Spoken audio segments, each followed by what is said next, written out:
Hey guys, welcome back to another episode of the 2 Plus podcast, a tactics episode. I thought with this game I would struggle to find tactics. It was a bit of a bloodbath, and particularly at the beginning of the game, we smashed into each other, and that battle report is out already, I believe. Paddy's going to have some other tactics from it. We were really impressed with the Glade Riders, but we were playing King of the Hill, and without secondary objectives, we did have secret objectives. But what I found going through the photos is there was probably some really good demonstration of reforming and how particularly you can have a skirmish slash open order unit and how much flexibility you really have in the old world. So today we're going to look at reforming through the eyes of missile troops and those units that have both skirmish and open order in their profile. Before we start, however, though, I want to thank the subscribers to the channel, Ghost, Silver Dave, Sick, Kitro, Gomo, and of course, Pandem Wargaming. Any sort of support for the channel helps us to continue to make videos. It influences what we make. You can contribute via the super thanks button, become a subscriber, or just comment below or at our private Discord or our public Discord page as well. We appreciate everything. I felt like the comments have been a lot more constructive in recent times. Not that they weren't before, but very positive. It feels like a lot of people want to be playing 1.5, and we do feel really fortunate that we're able to get games in more often than most. So, looking at this, to just quickly have a look at what I've got on the table. In this game below, you can see I have a unit of about, technically it was 19 Gauls and a Shaman. So what we're playing under the new rules, and even though we didn't have secondary objectives, we wanted to make sure we were sort of building lists in that vibe. And I was not playing Ungors at all in 1.0 of Old World. I thought they were very good. I know you could have played it as the poison block, but in general, I just didn't have the points for them because I would max out on Razor Gores and Tuskor chariots and even the mandatory Gore unit. So Beastman Core is really good, and I've got a video coming on that, if it hasn't already come out, about being spoilt for choice in the new era and what that means. And maybe it's a good problem, but it's still a problem, and how to build lists. But below, what I've done is I've taken these 20 Gores because while I want to be able to control the hill, I need to control the herdstone, but I do think range threats are really important in this new metagame. So the Ungors are about as bad as shooting gets. However, you've also got a shaman who's carrying the jagged dagger and he's defaulting to the summoning in this matchup. So typically Viletide against armored targets and the summoning against things like elves, which is what I was playing, wood elves. So if you see below, that's how I've chosen to deploy.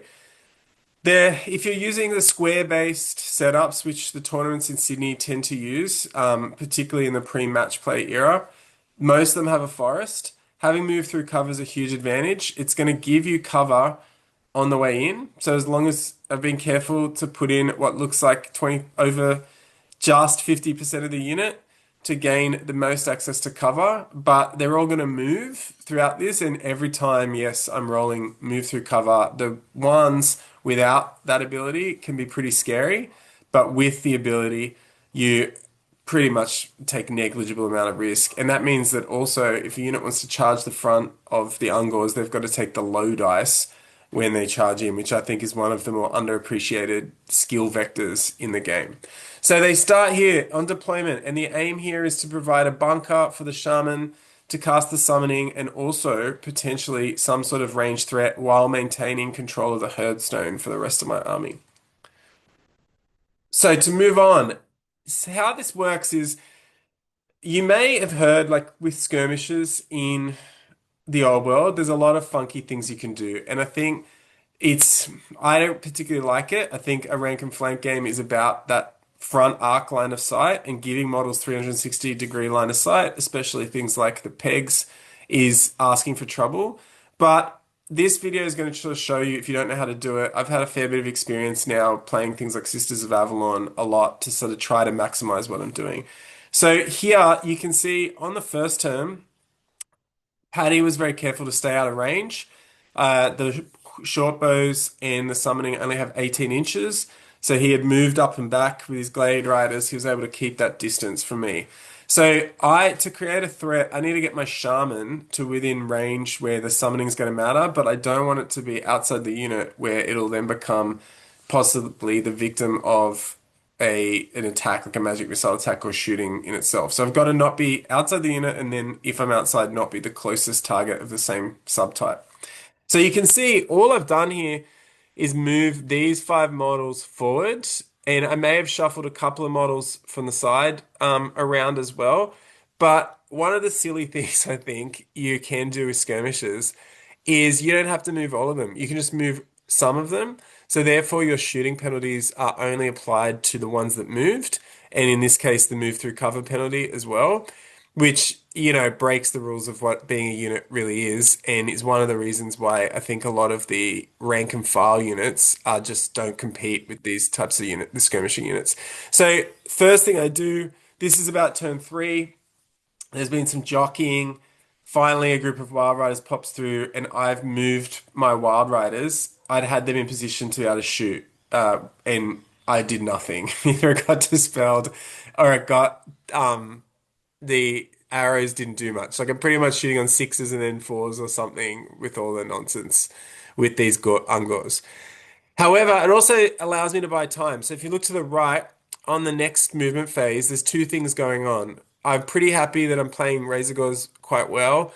And what I've done is been able to move that Razor Gore so that the Wild Riders are going to have to charge it. And by closing the door, one of the former videos you've seen recently, the Razor Gore is now facing. What will happen is those Wild Riders are going to be facing away. So if they want to overrun, they're not going to come into contact the Ungors. They're going to have to as a frenzy unit, but they'll probably reform. They've got pretty high leadership after a restraint test. That vortex, fortunately, only affects opposing players for Paddy. We played it initially that they went through it, and I think it killed all of them, but then we looked it up and realized it didn't, which is another tick for vortexes in the new world. I think to me, the gap between what people think about vortexes and remains in play spells and how they're actually playing in reality is probably one of the biggest differences when you start to play 1.5 games you're going to find. However, the second thing we've done, and I've had to move that tree out of the way to make it happen, is you can see now that I've sort of shuffled to the left with some of these models, and that there's almost this straight line of Ungors who are causing cover to the Wild Riders from the ones behind.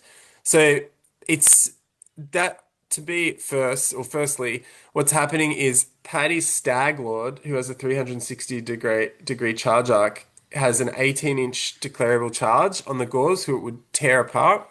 So I've had to move away from them to avoid being charged. But on top of that, there are some places around the world that let you shoot through without cover penalties for skirmishes with the idea that there's always a way to set up to do so.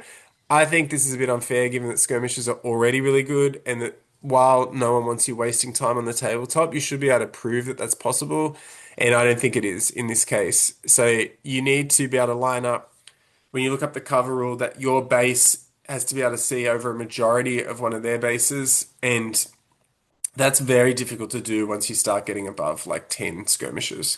So Sisters of Avalon being able to ignore cover and Way Watchers and the banner that Wood Elves have that allow them to do it, or True Flight arrows, are really big factors, especially if you're playing with something like a tower. And I think once you're paying for those units, it's a little bit on the nose to let things like Ungors just shoot without penalty. Like the reality is they're crap shooters. And if, as I'm going to show you in the next slide, there's a way to sort of make them better, but it comes at a cost and a tactical cost, which I think is probably good for the game. So yeah, on that first slide, you're seeing them move, minimizing the impact to the unit to get into range. On the second one, I'm maintaining range, but I'm only moving some of them so they're out of a charge range of another unit, but I need that line of sight for the shaman. And I sort of want to keep the shaman as out of trouble as possible because I can move him from the unit and out of the unit if I want.